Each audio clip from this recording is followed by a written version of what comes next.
Halo dan semangat belajar untuk teman-teman semua. Ketemu lagi dengan Kakak Ananda Putri Nadila dengan mata pelajaran ekonomi. Hari ini kita bakal bahas sesuatu yang daging banget, apalagi buat teman-teman yang sudah punya usaha atau baru mulai jualan. Kita akan bedah rahasia di balik harga pokok penjualan atau biasa dikenal dengan HPP. Intinya, gimana cara hitung modal biar nggak cuma capek lari, tapi untungnya terasa. Kakak mau ajak teman-teman semua untuk bermain logika sebentar. Kalau teman-teman beli beras harga 100.000, lalu laku 120.000, apakah untung bersihnya benar-benar 2.000? Eits, tunggu dulu. Coba ingat-ingat, tadi plastiknya beli nggak? Bensin buat ambil barang di pasar dihitung nggak? Tenaga yang angkut-angkut gimana? Nah, di sini banyak yang terjebak untung semu. Kelihatannya megang duit, tapi pas yang kulakan lagi, kok duitnya berkurang?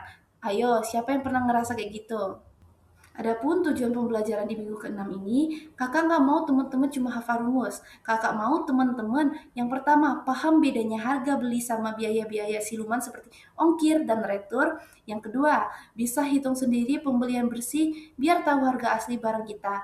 Yang ketiga, yang paling penting bisa tentukan harga jual yang pas, nggak kemahalan biar nggak ditinggal pembeli, tapi nggak kemurahan sampai rugi bandar. Sebelumnya kita mau membedah konsep antara omset dan HPP teman-teman. Dunia usaha itu punya dua istilah penting. Yang pertama, omset. Ingat ya teman-teman, omset itu uang yang masuk ke laci, tapi kakak ingatkan kembali, itu bukan milik kita sepenuhnya. Di situ masih ada modal orang lain. Nah, yang kedua ada HPP atau modal. Ini adalah nyawa toko kita teman-teman. Uang ini harus suci, nggak boleh dipakai buat jajan seblak ataupun besok bayar cicilan pribadi. Kalau HPP-nya kepakai, besok kita nggak bisa jualan lagi teman-teman. Prinsip kita jaga ketat, hitung cermat. Logika kulakan. Logikanya gini teman-teman, harga yang kita lihat di rak grosir itu cuma harga perkenalan. Modal sebenarnya adalah sampai barang itu siap kita pajang. Kalau kita beli di Tanah Abang, tapi kita tinggal di Bekasi, ya ongkos kereta atau bensin itu masuk ke modal teman-teman. Jadi jangan cuma catat harga di nota, tapi catat juga pengeluaran sampai barang itu ada di tangan kita. Nah, teman-teman, sekarang kita masuk ke dapurnya, yaitu perhitungan. Tolong fokusnya sebentar ya, teman-teman, karena ini adalah rumus kunci kita minggu ini. Seringkali kita berpikir modal itu cuma harga barang di nota, padahal bukan. Teman-teman, kita harus cari yang namanya pembelian bersih. Logikanya begini, yang menambah modal adalah ada biaya-biaya yang bikin barang itu sampai ke tangan kita, seperti ongkir atau bayar kuli angkut. Ini harus kita tambahkan ke harga barang teman-teman. Selanjutnya, yang mengurangi modal.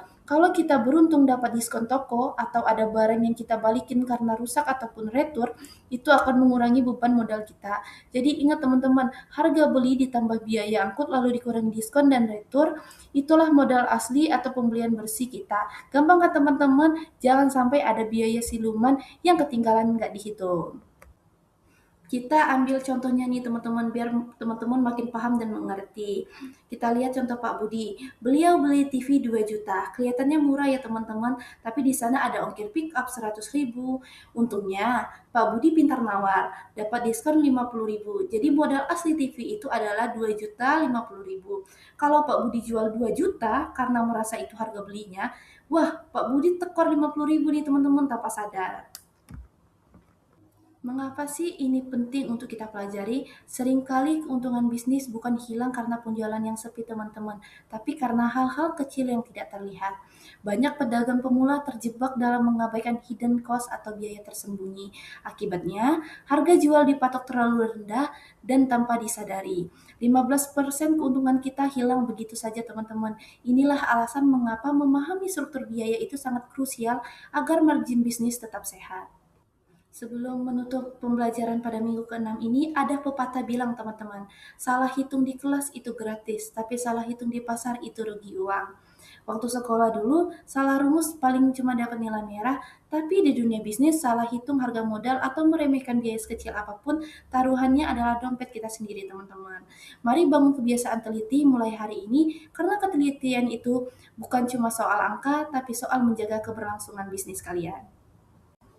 Sebelum Kakak tutup pertemuan kita pada minggu ke-6 ini, silakan bagi teman-teman yang masih punya pertanyaan soal HPP, bisa langsung tulis komentar di bawah atau japri ya teman-teman.